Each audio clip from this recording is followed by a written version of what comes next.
સેલવાસ ટોખરખાડામાં વિદ્યાર્થીઓ વચ્ચે મારામારીની ઘટના, પોલીસ કાર્યવાહીની માંગ કરાઈ।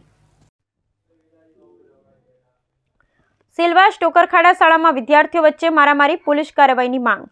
સેલવાસ ટોકરખાડા સરકારી શાળામાં વિદ્યાર્થી વચ્ચે હિંસક ઘર્ષણની ઘટના સામે આવી છે। શાળા નજીક કેટલાક બહારના છોકરાઓ શાળાના વિદ્યાર્થીઓ સાથે વારંવાર ઝઘડાઓ કરે છે, જેની પોલીસ કોઈ કાર્યવાહી કરતી નથી। મળતી માહિતી અનુસાર શાળાના વિદ્યાર્થીઓ વચ્ચે થયેલી મારામારી વિદ્યા સંજોગો માટે ગંભીર સમસ્યા બની છે। શાળાના પરિસર બહારના છોકરાઓ આવી વિદ્યાર્થીઓ સાથે તંગદિલી કરે છે, ઉશ્કેરણીજનક હરકતો પણ થાય છે। તાજેતરમાં શાળાના બહારના એક વિદ્યાર્થી પર છરીથી હુમલો થવા પ્રયાસ થયો હતો, જેનાથી વિદ્યાર્થીઓ અને વાલીઓમાં ભયનું વાતાવરણ સર્જાયું છે।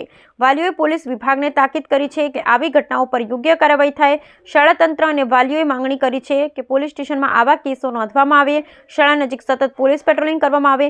જો સમયસર પગલાં ભરવામાં નહીં આવે તો સંભવિત ભવિષ્યમાં વધુ ગંભીર પરિસ્થિતિ ઊભી થઈ શકે તેમ છે।